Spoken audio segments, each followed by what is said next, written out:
네, 찬양대 아주 감동적인 찬양 감사를 드립니다. 오늘 네 분을 우리 침례식으로 하나님께 드렸는데 네 번째 침례식입니다. 12월까지 정말 끝없이 침례 행전이 이어질 수 있기를 바라겠습니다. 여러분들의 선교 마니또를 꼭 한 분씩 정해서 기도하는 가운데 하나님께 봉헌되어지는 역사들이 계속 일어날 수 있도록 우리 모두가 관심 가져주시고 기도해 주시기를 부탁드리겠습니다. 다음 주가 히라 캠프죠. 우리 총동원 안식일 또 구도자와 또 모든 장기 결석자 이런 분들이 다 동원되어지는 그런 은혜로운 또 시간들이 되었으면 좋겠습니다. 이 일을 위해 기도해 주시고 다음 주 이 행사를 위해 준비하시는 모든 분들이 성령을 의지해서 이 모든 일들을 감당할 수 있기를 바라겠습니다. 그리고 직원회가 오늘은 패밀리데이이기 때문에 제가 인사를 마치고 난 다음에 바로 올라올 테니까 모든 분들은 다 식사하지 않고 바로 우리 직원회를 시작하도록 하겠습니다. 아마 배가 고프니까 빨리 끝나지 않을까 하는 생각이 듭니다. 자, 오늘은 이 십자가와 부활, 그러니까 예수님이 십자가에서 마지막 순간부터 시작해서 부활 때까지의 그 한 네 가지의 스토리를 가지고 여러분들과 함께 좀 은혜를 나눠보고자 합니다. 기독교의 이제 그 두 기둥, 이게 두 기둥 중에 하나라도 무너지면 이제 기독교는 설 수 없는데 기독교의 두 기둥이라 할 수 있는 게 십자가와 부활입니다. 그 예수님이 십자가를 통해서 아주 중요한 일들을 이루시게 되는데 그래서 이 십자가에는 몇 가지 상징들이 담겨 있습니다. 그 첫 번째는 뭐냐 그러면 하나님이 인류를 얼마나 사랑하시는지를 가장 찬란히 드러낸 하나님의 사랑의 상징물이 바로 십자가예요. 하나님이 어떤 분인지를 알려면 십자가를 연구하면 돼요. 그리고 두 번째는 뭐냐 그러면 이 십자가는 우리의 모든 죄가 용서되었다고 하는 이 구원의 상징물이기도 합니다.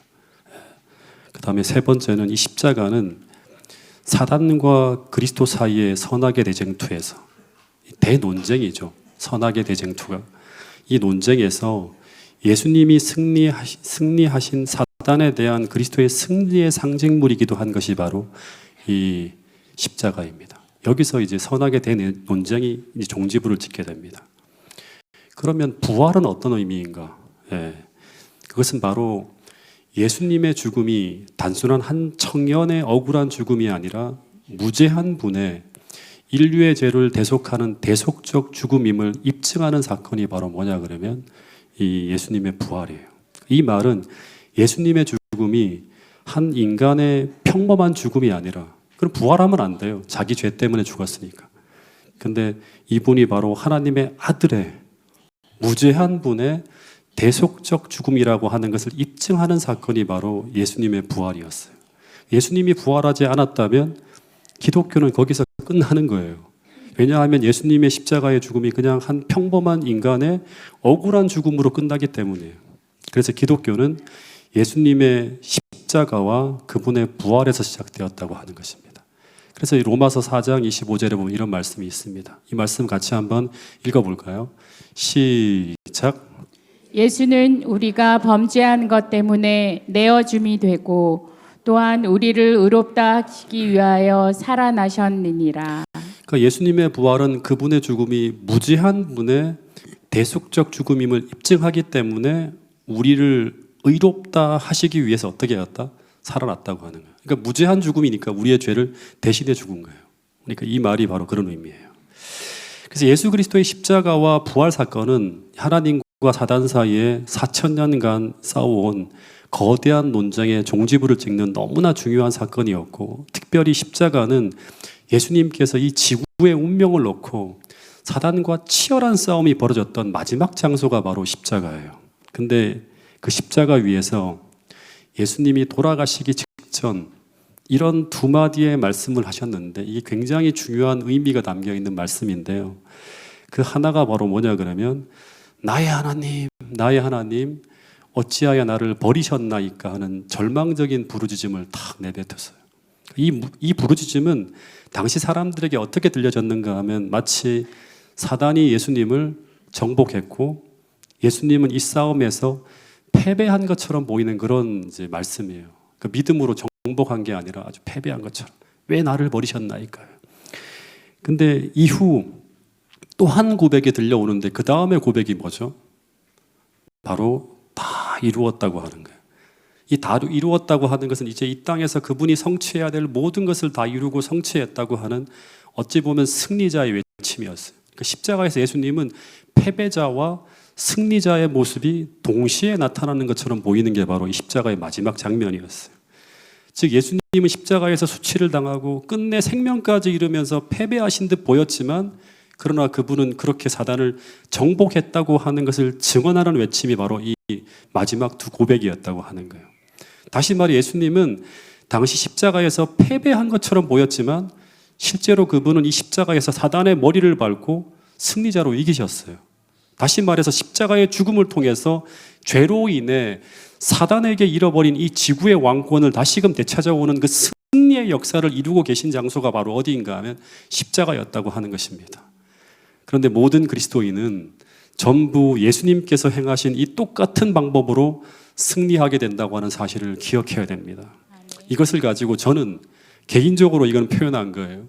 그리스도인의 승리의 역설이라고 말하는데, 즉 그리스도인은 자기 십자가를 짊어지고 주님처럼 죽으면서 승리합니다. 다시 말해 원수에게 패배하며 승리하고 모든 것을 잃고 빼앗기면서 승리한다고 하는 사실이에요. 실제 초기 교회 예수님의 증인들을 보면 전부 원형 경기장에서 짐승의 밥과 화형주의 횃불이 되어 겉으로는 예수님처럼 패배자로 죽어갔지만 그들은 전부 히브리 11장을 보면 승리자로 기록되어지고 있다고 하는 것입니다. 즉 그들은 주님처럼 죽으면서 이기고 박해를 받으면서 승리한다고 하는 사실이에요. 여러분, 그런데 이 모습은 오늘날도 마찬가지입니다. 그리스도인들은 진짜로 승리하는 것은 어떤 승리인가 하면 자신을 내어주고 자기를 희생하고 손해보고 양보하고 심지어 빼앗기고 억울한 일을 당하면서도 끝까지 사랑으로 용서하고 선으로 이 하늘 창고의 무기들만 사용하면서 세상을 정복하고 이기는 사람들이 바로 누구인가 하면 참 그리스도인이라고 하는 것입니다. 즉 이들은 나의 싸움이 아니라 그리스도의 승리의 싸움을 싸우고 있는 사람들이 바로 참 그리스도인이라고 하는 사실이에요. 이 승리의 기쁨을 맛보는 사람들이 바로 누구인가 하면 참 그리스도인이에요. 제가 살아가면서 가장 괴로울 때가 언제인가 하면 제가 아는 것을 실천하지 못하고 어려움 앞에 굴복하며 살아갈 때예요. 그때 저는 잠시는 평안하지만 그 편함이 오래가지 못하고 제 양심이 말할 수 없이 불편하고 괴로웠던 그런 기억이 있습니다. 즉 내가 고백한 대로 살지 못할 때 그때마다 저는 제가 패배자로 보였어요. 근데 그와 반대로 제가 제일 기뻤을 때는 언제인가 하면 제가 여러 가지 어려움과 희생이 뒤따르는 상황 속에서도 제가 선을 행할 때 혹은 어려움 속에서도 제가 신앙 양심대로 살아갈 때 그때가 제일 기뻤습니다. 제가 지난번에도 잠깐 말씀을 드렸지만 군에서 안식일 문제로 씨름할 때 제가 그때 얻어맞고 엎드려 뻗쳐하고 있었을 때 그 순간 제가 비록 엎드려 있었지만 저는 절대 비굴하지 않았고 비천하지 않았고 도리어 제가 굉장히 존귀해 보였습니다. 심지어 저는 맞으면서도 옛날에는 한 번도 경험해보지 못한 그 두려움을 넘어서는 기쁨과 행복을 느꼈습니다. 여러분, 그리스도인의 승리는 내 안에서 하나님의 법이 죄와 사망의 법을 이기고 있을 때입니다. 로마서 8장에서 말하는 것처럼 생명의 성령의 법이 죄와 사망의 법에서 나를 해방시키는 그런 승리를 경험할 때 우리는 그때 승리자로서의 기쁨을 느끼게 된다고 하는 사실입니다. 이 기쁨을 함께 맛볼 수 있는 태능교회 모든 성도들이 될 수 있기를 간절히 바라겠습니다. 1916년 일본에서 있었던 일인데요. 이 도쿠가와 이에야스라고 하는 사람이 죽자 이제 그의 아들이 정권을 탁 잡았는데 이때 이 그리스도인들을 다 색출해서 처형시키는 큰 박해가 벌어집니다. 특별히 나가사키, 시마바라, 운젠 지역에 있는 그리스도인들을 색출하여 막 처형하는 일이 극에 달했는데 그때 그리스도인들을 찾아내는 일이 어렵지 않았다고 합니다. 네.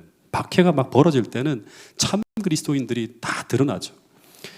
그때 어떤 식으로 이제 그리스도인을 색출했는가 하면 예수님의 초상화를 딱 그려놓고 밟고 가라고 할 때 밟고 가는 사람들은 그리스도인이 아니거나 혹은 그리스도인이라고 하더라도 배교한 그리스도인이에요.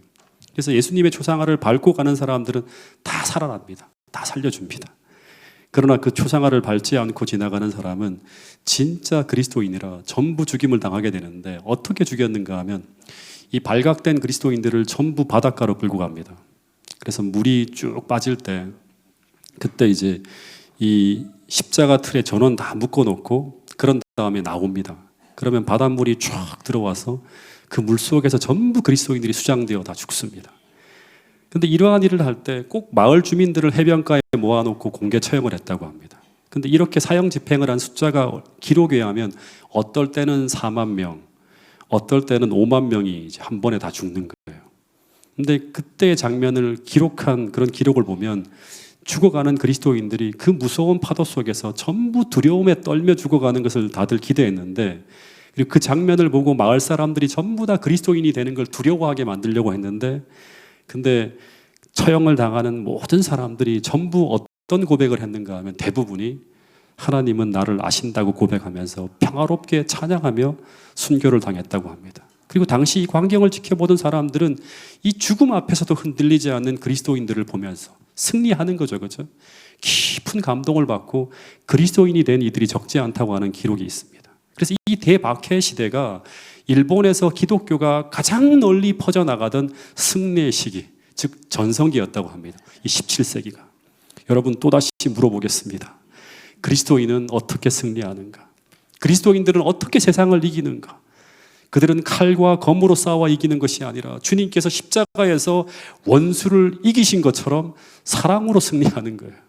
용서로 이기는 것입니다. 아무리 큰 박해와 환난과 두려움이 내게 닥쳐오더라도 믿음으로 내가 걸어가야 할 그 옳은 길을 끝까지 걸어가면서 선으로 악을 이기는 것입니다. 아무리 절망의 파고 속을 지나간다 하더라도 내가 반드시 가야 할 그 길을 생명을 내려놓고 걸어가면서 결국 내가 아니라 하나님이 내 안에서 승리를 성취하는 경험을 하는 것입니다. 이것을 가지고 자기 십자가를 짊어지고 십자가 위에서 주님처럼 십자가의 정신으로 승진하는 것입니다.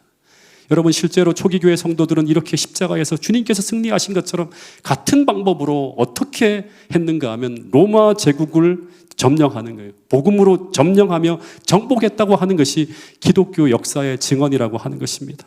여러분 태능교회 모든 성도들이 이 십자가의 정신으로 무장해서 오늘 이 세상을 정복하고 이겨나가는 그런 승리의 복음의 역사를 쓸 수 있는 모든 성도들이 태능교회 모든 성도들이 될 수 있기를 간절히 바라겠습니다.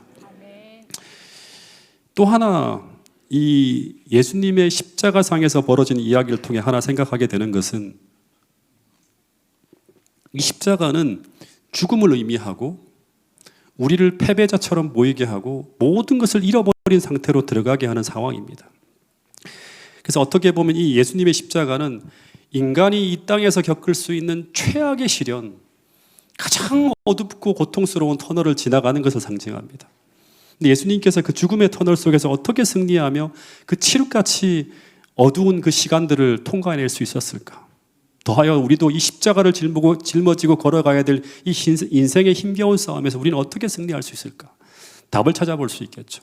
여러 가지 것들이 있지만 딱 하나만 여러분들에게 좀 이야기하고 넘어가려고 합니다. 시대의 소망에 보면 이런 기록이 있습니다. 표면상으로는 하나님께 버림받은 것 같으신 그리스도께서 이 무서운 시간 동안 그분은 이제까지 그분에게 주셨던 아버지의 간합하심의 증거에 의지하였다. 그분은 아버지의 품성을 잘 알고 계셨으며 아주 잘 알고 계셨어요. 그래서 주님은 끝까지 믿음으로 순종했고 그리고 밑에 보면 승리자가 되었다라고 하는 기록이 있습니다. 예수님께서 십자가의 시련을 견뎌낼 수 있었던 비결은 현재는 모든 것이 다 패배한 것처럼 보이고 악이 승리한 것처럼 보이고 모든 것을 잃어버린 것처럼 보이지만 그러나 그분은 이전까지 그분에게 주셨던 그 증거들을 붙잡았다고 합니다. 즉 수도 없이 경험하고 체험하였던 그 하나님의 품성과 하나님께서 함께 하셨던 그 경험들, 그걸 계속 떠올리는 거예요. 그리고 그 속에서 나를 간합하신 그 하나님께서 나를 간합하신 증거들을 끝까지 붙들고 있었다고 하는 것입니다. 지금 당장은 암흑 같고 희망이 없고 내가 버린 것 같은 그런 상황을 지나가고 있지만, 그러나 이전까지 그분께서 나를 위해 행하신 그 옛적 일들을 기억하며 분명히 지금도 그 사랑이 변치 않음을 확신하며 끝까지 하나님을 붙들었다고 하는 것입니다. 즉 그 어두운 십자가의 시간, 그분은 지금까지 인도해 오신 무슨 일? 옛적 일들을 기억하며 하나님의 사랑의 품성을 붙들었다고 하는 거예요. 여러분들도 마찬가지로 어려운 시간을 지나갈 때 여러분들이 붙들어야 될 가장 중요한 것은 무엇인가 하면 옛적 일이에요. 믿음의 경험들, 승리한 경험들, 하나님이 나를 사랑하신 그 수많은 경험들을 기억하면서 그 하나님의 사랑의 품성을 붙들어야지만 마지막 대환란의 시기를 지나갈 수 있다고 하는 것입니다. 근데 시편 기록을 보면 이런 동일한 말씀이 있어요. 아삽의 시인데 본문을 보면 아삽은 지금 일생일대 최악의 순간을 지나가고 있었는가 봅니다. 이 77편을 보면 이런 기록이 있습니다. 주께서 나로 눈을 붙이지 못하게 하시니, 다시 말해 잠이 오지 않는 거예요. 그래서 어떤 얘기를 하는가 하면 주께서 나를 영원히 버리시진 않을까? 다신 나에게 은혜를 베풀지 아니하실까? 그분의 인자하심이 다하였는가? 모든 성경의 언약이 다 패했는가? 아무것도 이루어진 것 같지 않아요. 즉 하나님에 대한 모든 믿음을 붕괴시키는 이런 엄청난 시련이 막 몰려오는 거예요. 근데 10절에 보니까 아삽은 이런 생각이 나의 잘못된 생각이라고 하면서 생각의 전환이 일어납니다. 근데 어떻게 이런 절망적인 생각들이 믿음의 생각으로 전환되어졌는가? 본문에 보면 내가 여호와의 옛적 기사, 다시 말하면 옛적에 행하신 기이한 일을 어떻게 하리라? 기억하리라 하는 거예요. 여러분 혹 이 시간 십자가상의 예수님처럼 정말 막막하고 그 어떤 답도 보이지 않는 칠흑 같은 어둠 속을 지나가는 분들이 혹 계시다면 지금 이 순간 주님처럼 기도하면서 우리의 지나온 생애를 인도하신 하나님을 바라볼 수 있게 되기를 간절히 바라겠습니다. 더하여 성경을 통해 믿음의 선조들을 인도하신 그 하나님의 옛적 기사를 묵상하며 지금 우리 삶에 벌어지는 어려움들을 믿음으로 이겨낼 수 있는 용기와 힘을 얻게 되기를 간절히 바라겠습니다. 그리고 그 터널의 끝에서 주님께서 경험했던 것처럼 새로운 생명을 경험하는 그런 축복들을 우리 모두가 경험할 수 있는 믿음의 사람들이 될 수 있기를 간절히 바라겠습니다. 이것이 바로 예수님께서 십자가의 대환란의 터널을 통과해내신 비결인데, 근데 예수님이 십자가의 대환란을 지나가며 이제 다 이루었다는 고백을 했는데, 근데 제자들은 이제 예수님이 돌아가신 후에 그분이 부활하시기 3일 동안 이 제자들이 그들의 일생일 때 가장 절망적인 터널을 지나가는 대함흑의 시간을 보내게 됩니다. 근데 이들이 이 절망 속에 갇혀 있었던 이유가 무엇인가 하면, 첫 번째는 예수의 죽음을 이해할 수가 없었습니다. 중요한 것입니다. 즉 이 말은 뭔가 하면 자신들 앞에 펼쳐진 이 당황스러운 일을 성경으로 해석해낼 수가 없었다고 하는 거예요. 더하여서 이렇게 성경을 통해서 예수님의 죽음을 해석해야지만 뭐를 또 떠올릴 수 있을까요? 예수님의 부활을 예언하신 말씀을 떠올릴 수가 있는데 이 해석을 못하니까 부활을 예언하신 말씀을 떠올리질 못하는 거예요. 그래서 3일 동안 이들이 끊임없이 이런 말을 되뇌었다고 합니다. 물 위를 걸으시고 죽은 자를 살리시며 바다를 잠잠케 하시는 그 예수님이 어떻게 악인들의 손에 돌아가실 수 있단 말인가?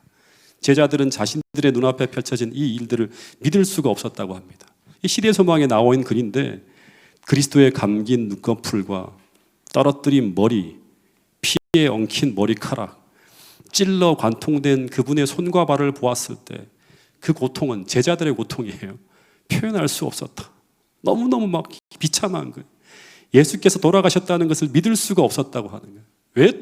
그때는 내려오실 줄 알았어요. 그런데 여러분, 우리에게도 이런 일이 벌어질 수 있을까요? 분명히 수도 없이 이것을 예언해 놓은 말씀을 들었음에도 마치 그 상황이 벌어졌을 때 우리는 마치 전혀 예상할 수 없는 일이 벌어졌냐, 이런 절망과 낙담을 경험할 수도 있다고 하는 것입니다.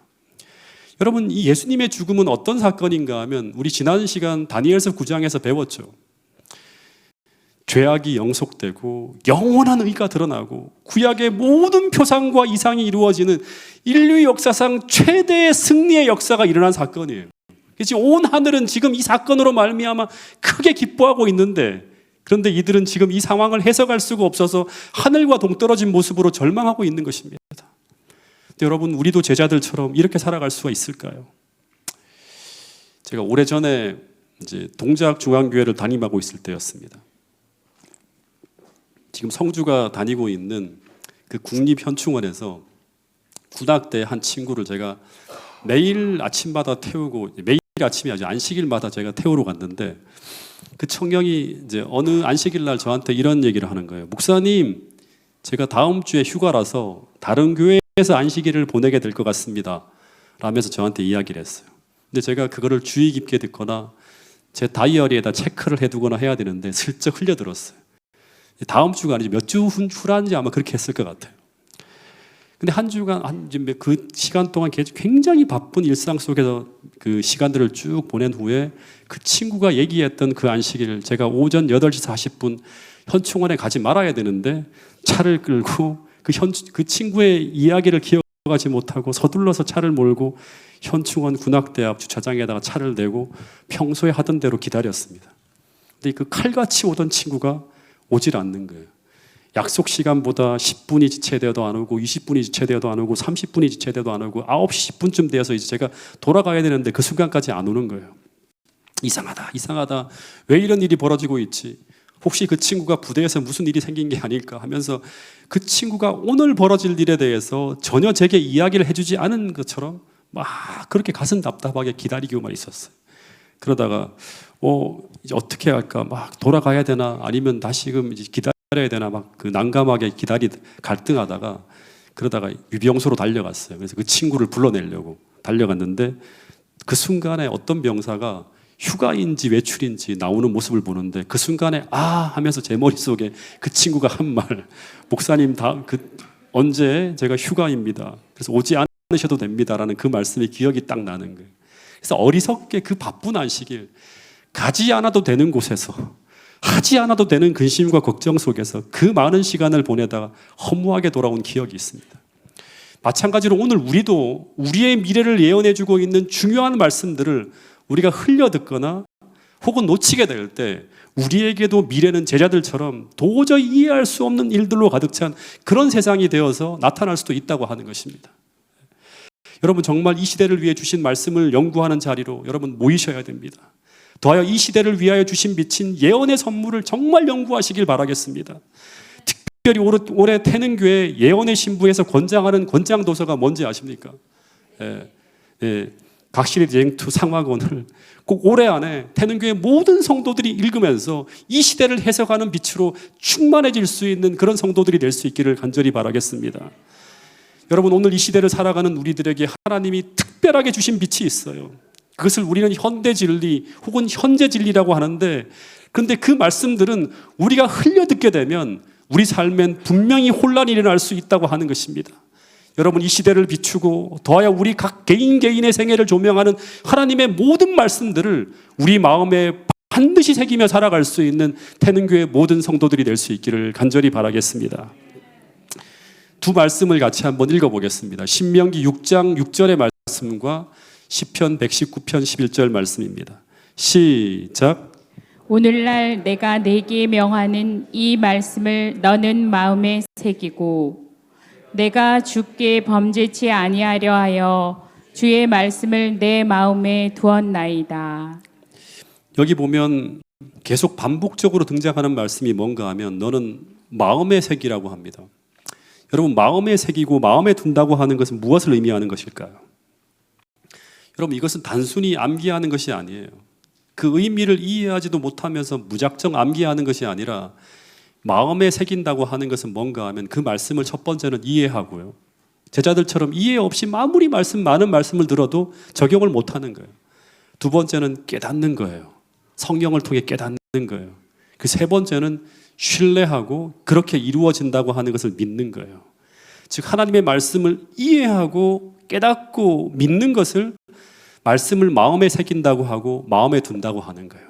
그래야지만 우리는 범죄치 않고 죄를 이기고 상황을 해석하며 끝까지 믿음으로 우리의 상황을 돌파할 수 있는 그 하나님의 능력을 경험할 수 있는 것입니다. 그런데 그렇게 이해하고 깨닫고 신뢰하는 하나님의 말씀들이 우리 마음에 가득 쌓여갈 때 우리는 어떻게 살아갈 수 있는가 하면 빛 가운데 살아갈 수 있는 것입니다. 그런데 이 말씀을 이해하고 깨닫고 그 믿음으로 살아가지 못하면 우리는 아무리 많은 말씀을 암송하고 있다 하더라도 그 말씀을 현실에 적용하지 못하며 제자들처럼 어떻게 살아갈 수 있다? 여전히 암흑 속을 살아갈 수 있다고 하는 것입니다. 다시 돌아가서 제자들이 그 절망 속에 3일을 보낸 후에 이제 예수님이 부활하신 그 일요일 아침, 여러분 제일 먼저 무덤으로 달려간 사람이 누굴까요? 네. 여자들이 여러 방향에서 예수님의 무덤으로 달려갔는데 제일 먼저 무덤으로 달려간 사람은 누구인가 하면 막달라 마리아였어요. 예수님이 시신이 없는 거예요, 무덤에. 그래서 그 소식을 제자들에게 제일 먼저 알린 사람이 바로 막달라 마리아였습니다. 그래서 이 소식을 듣고 난 다음에 베드로와 요한이 이 이야기를 듣고 무덤으로 달려가서 무덤 안에 예수님의 시신이 사라진 것과 옷이 쫙 개어져 있는 것을 확인합니다. 이 장면을 보고 요한과 베드로가 예수님이 말씀대로 부활했다고 하면서 막 예수님의 부활에 감격하며 동료 제자들에게 그 소식을 알렸을까요? 네, 그렇지 않고 이 장면을 보고도 베드로와 요한은 여전히 주님이 살아나신 것을 믿지 못합니다. 나중에 부활하신 예수님을 제자들이 직접 만나잖아요. 제자들이 직접 예수님이 부활하신 것을 만났을 때도 믿었을까요? 완전히 믿지 못합니다. 즉 그들은 부활하신 주님을 보고도 두려워하며 그분의 부활을 의심하면서 심지어 그분의 영이 아닐까 이런 의심했다고 합니다. 그런데 그렇게 의심하던 제자들이 예수님이 부활하셨다는 것을 언제 확신하게 되었을까요? 언제 확신하게 되었을까요? 제가 이 말씀 중심으로 살아야 된다고 하는 걸 뼈저리게 느끼게 되는 게 바로 이거예요. 누가복음 24장 44절부터 45절에 보면 예수님께서 모세와 율법과 선지자의 글과 시편에 그분을 가리켜 기록한 모든 말씀을 풀어서 쫙 깨닫게 했을 때 그때 그들은 그분의 부활을 확신하게 됩니다. 여러분 누가복음 24장 13절에도 보면 예수님이 부활하신 그날에 비슷한 사건이 또 한 번 벌어집니다. 엠마오로 가는 두 제자를 이제 주님이 만나시는 이야기가 나오는데 그때 이 두 제자들은 그들이 사랑하던 예수님이 돌아가셨다는 사실에 낙심하며 고향으로 낙향하고 있었습니다. 이제 모든 꿈도 다 사라지고 이제 끝이다 하면서 소망 없는 이전의 삶으로 막 돌아가고 있었어요. 근데 어떤 낯선 사람을 노중에 만납니다. 근데 그 사람이 이들에게 다가가서 너희가 노중에서 하는 이야기가 뭐냐고 물어요. 제자들이 그것도 모르냐고 바로 장안에서 떠들썩한 나사렛 예수에 대한 이야기인데 우리는 그가 누구이길 바랬다? 메시아이길 바랬는데 근데 어떻게 되었다? 돌아가셨다고 하는 이야기를 비통하게 막 이야기하는 것입니다. 그때 이 낯선 사람이 그 일로 당신이 슬퍼하고 있다면 당신들은 정말 성경을 잘못 알고 있는 것이라고 하면서 성경을 자세하게 풀어줍니다. 그랬더니 그들이 성경을 새롭게 보며 어떻게 되었다? 눈이 밝아졌다고 합니다. 다시 말해서 그들은 성경을 이해하기 시작했고 깨닫기 시작했고 그리고 믿기 시작했습니다. 그러자 그들의 눈이 탁 밝아진 거예요. 그러자 어떤 일이 일어났는가? 그들의 눈이 밝아지면서 그들은 잃어버린 예수님을 발견하게 됩니다. 즉 말씀이 풀어지기 시작하면서 예수님은 더 이상 죽어있는 예수가 아니라 살아계신 예수로 그들의 삶 속에서 부활하는 거예요. 그러면서 그전까지 그토록 어둡고 슬프고 절망적인 마음이 이제 그 풀어진 하나님의 말씀을 통해서 그들의 가슴 속에서 주님이 살아날 때 이제 그들의 가슴이 어떻게 됐다? 뜨거워지기 시작하고 희망으로 충만해지기 시작했다고 하는 말씀이 있습니다. 그러자 이제 그들은 걸어가던 길의 방향을 바꿉니다. 엠마오에서 예루살렘으로, 즉 주님께서 그들에게 부여한 사명이 있는 곳을 향해 달려나가기 시작했다고 하는 것입니다. 같은 사건이 벌어졌는데 말씀이 풀어지면서 그 사건이 전혀 다른 사건으로 변하는 것입니다. 여러분 하나님의 말씀은 절망 속에서도 언제나 우리에게 희망을 이야기하고 소망을 이야기하고 언제나 우리 삶에 빛을 비추어 주는 것이 바로 하나님의 말씀이라고 하는 것입니다. 예수님의 죽음이라는 그 엄청나게 슬픈 일이 일어났는데 왜 그 일이 일어났는지, 왜 그것이 우리에게 허락되었는지를 깨닫게 될 때 그 슬픈 일은 우리에게 기쁜 일로 변했다고 하는 것입니다. 여러분 그래서 시편 119편 105절에 이런 말씀이 있는 것입니다. 같이 한번 읽어보겠습니다. 시작. 주의 말씀은 내 발의 등이요 내 길의 빛이니이다. 여러분 그래서 우리 삶의 이 등불이 꺼지면, 이 말씀이 사라지면 우리 삶은 분명히 어두워집니다.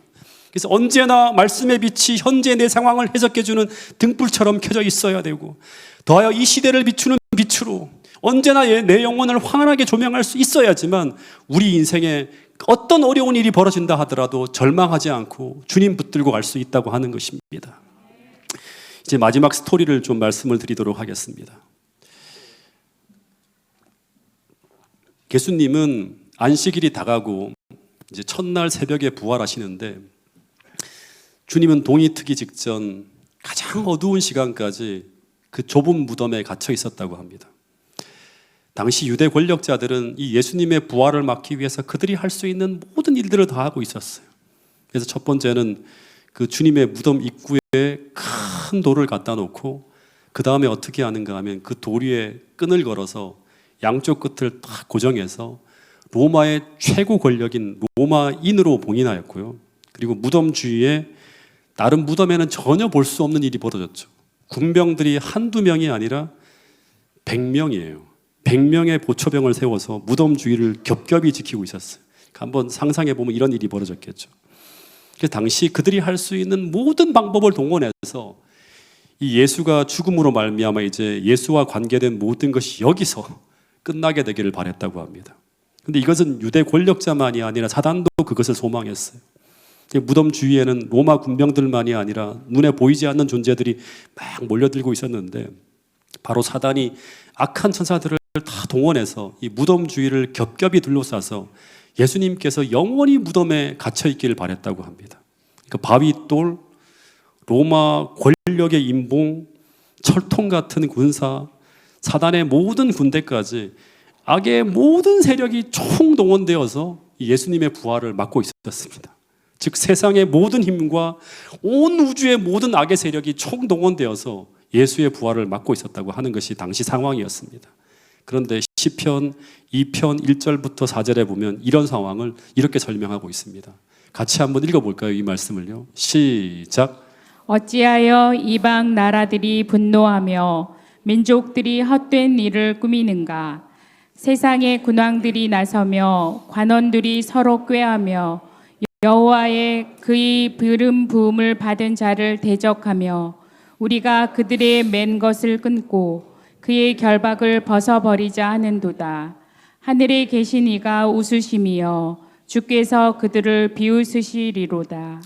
여러분, 이 말씀은 오늘 우리에게 무엇을 말하고 있는가 하면, 중요한 것은 세상 권력이 어느 편에 있는가나 다수가 어디를 따르는가나 혹은 현재 상황이 나에게 무엇을 말하고 있는가가 중요한 것이 아니라, 정말 중요한 것은 무엇이다? 성경이 지금 이 상황에 대해 무엇을 말하는가 하는 것이라고 하는 것입니다. 다시 말해, 하나님께서 이 상황에 대해 무엇이라 말하는가? 성경 모든 곳에서 어떤 얘기를 하는가 하면, 예수는 메시아이고 그분은 세상 죄를 지고 돌아가셨고 그분은 반드시 무덤에서 부활할 것을 예언하고 있습니다. 그러면 주님은 어떻게 한다? 아무리 모든 것을 그거 반대해서 일어난다 하더라도 주님은 부활한다고 하는 것입니다. 아무리 악의 세력이 그것을 막을지라도 성경이 그분의 부활을 예언하고 있다면 반드시 그 일이 일어난다고 하는 것입니다. 그래서 이런 말씀이 있는 것입니다. 오늘 이 말씀 때문에 우리는 지금 이 순간에도 안식일을 지키면서 그분을 예배하며 살아가는 것입니다. 베드로전서 1장 24절 25절, 그러므로 모든 육체는 풀과 같고 모든 영광은 풀의 꽃과 같으니 풀은 마르고 꽃은 떨어지되 오직 주의 말씀은 어떻게 된다? 세세토록 있도다 라고 말씀하고 있습니다. 그런데 그 시각 동시에 이 무덤 주위로 하늘의 천사들이 몰려들고 있었고, 갑자기 하늘에서 한 명령이 떨어집니다. 그것은 바로 아버지 하나님께서 가브리엘 천사에게 명령을 내리신 것입니다. 그것은 바로 지금 가서 무덤 문을 열고 예수를 일으키라고 하는 명령이었습니다. 그래서 그 하늘 명령을 받은 이 가브리엘 천사가 하늘 궁정을 출발해서 쫙 내려올 때 하나님의 영광의 빛이 그의 앞길을 환하게 비추고 있었다고 하는 시대 소망의 말씀이 있습니다. 그러자 마침내 이 빛이 무덤 주위를 쫙 비추자 예수님의 무덤 주위에 강한 지진이 팍 일어나면서 100여 명의 그 보잘것없는 경비병들이 다 어떻게 되는가 하면 죽은 사람들처럼 다 땅에 쓰러집니다. 그리고 그 무덤 주위를 겹겹이 지키면서 그 무덤 문이 절대 열리지 못하도록 지키던 그 악의 천사들도 이 가브리엘 천사에게서 비치는 그 빛을 견디지 못하고 다 흩어집니다. 그리고 이 가브리엘 천사가 무덤을 맡고 있는 그 거대한 돌을 마치 작은 조약돌 하나를 치우는 것처럼 간단하게 그 돌을 탁 치워버립니다. 그리고 당대 세계 최고의 권력인 로마의 인봉도 그냥 뜯겨져 나갑니다. 그리고 난 후에 이 가브리엘 천사가 무덤 안을 향해서 뭐라고 하는가 하면 하나님의 아들이시여 나오십시오. 아버지께서 당신을 부르십니다라고 외치자 이 소리가 주님의 귓전에 탁 울리자 주님의 눈이 딱 떠지면서 주님은 그 무덤에서 당당하게 걸어 나오셨다고 합니다. 그러면서 나는 부활이요 생명이라고 선언했는데 그때 이 무덤 앞에 서 있던 그 어마어마한 천사의 무리가 다 어떻게 하는가 하면 머리를 숙이고 찬양으로 주님을 맞이했다고 하는 그런 기록이 나옵니다. 근데 여러분 상상해 보세요. 로마의 군병들이 이 모습을 다 바라보았는데 이 모습 앞에 그들은 거의 기절할 정도였다고 합니다. 바로 얼마 전까지 그들이 조롱하고 비웃던 그분, 바로 얼마 전까지 재판정에서 가시관을 씌워지며 조롱당하던 그분, 바로 얼마 전까지 잔인하게 채찍에 맞아 만시차기가 된 그 모습으로 빌라도 앞에서도 아무런 저항도 하지 않으시던 그분이 바로 어떤 분이다? 천천만만의 천사의 경배를 받으시는 하나님의 아들이라고 하는 이 말에 로마의 군병들은 심장이 멎는 듯 하였다고 하는 것입니다. 여러분, 예수님의 부활은 십자가 사건만큼이나 그리스도인들에게 중요한 복음입니다. 만일 예수의 부활이 없었다면 예수는 그냥 선하게 살다가 억울하게 죽임을 당한 그냥 한 청년의 선한 이야기로 끝이 나고 성경의 모든 약속은 전부 다 의미 없는 이야기로 그치게 된다고 하는 것입니다. 이 바울은 이런 말을 했어요. 그리스도께서 만일 다시 살아나지 못하셨으면 우리가 전파하는 것도 헛것이요 너희 믿음도 헛것이며 그리스도께서 다시 살아나는 일이 없었으면 너희 믿음도 헛되고 너희가 여전히 죄 가운데 있을 것이요. 19절 만일 그리스도 안에서 우리가 바라는 것이 다만 이 세상 것뿐이면 모든 사람 가운데 우리가 어떤 사람이다? 턱 불쌍한 자라고 하는 것입니다. 여러분 제자들도 부활하신 주님을 만나기 전까지는 무력하고 답답하고 캄캄했습니다. 그들은 좁은 다락방에서 나오지 못하고 두려움에 떨고 있었습니다. 그런데 그 무력한 제자들이 열정 가득한 모습으로 사도행전을 써나가게 된 계기는 바로 무엇인가 하면 또다시 말하지만 그 잃어버린 그리스도를 부활하신 그리스도를 다시 찾게 되면서부터라고 하는 것입니다. 여러분 마찬가지로 오늘 우리의 어두운 마음에도 주님이 부활하셔서 살아계신 그리스도의 역사가 나타나야 된다고 하는 사실을 기억할 수 있게 되기를 간절히 바라겠습니다. 다시 말해 그분이 그 전능하신 능력으로 오늘 내 안에서 내 삶의 주인으로 다시금 부활해야지만 오늘 우리가 능력 있는 그리스도인으로 거듭나게 된다고 하는 것입니다. 말씀이 풀어지면서 그 말씀이 우리 마음에 성령을 통해서 깊은 감동으로 역사하시어서 우리 가정에서 우리 교회에서 우리 삶 곳곳에서 주님이 부활하는 놀라운 역사가 펼쳐지게 되기를 간절히 바라겠습니다. 아멘. 주님 없는 불행한 가정에 주님이 부활하셔야 되고 주님이 부재한 내 삭막한 삶에 부활하셔야 되고 우리 교회의 생명의 능력으로 역사해야지만 우리는 사도행전의 역사를 펼쳐나갈 수 있다고 하는 사실입니다. 아멘. 여러분 그래서 로마서 8장 34절 히브리 7장 25절에 보면 이런 말씀이 있습니다. 반복되어지는 말씀이 뭐냐 그러면 다시 살아나신 이는 그리스도 예수시니 그가 항상 살아계셔서 그들을 위하여 간구하심이라.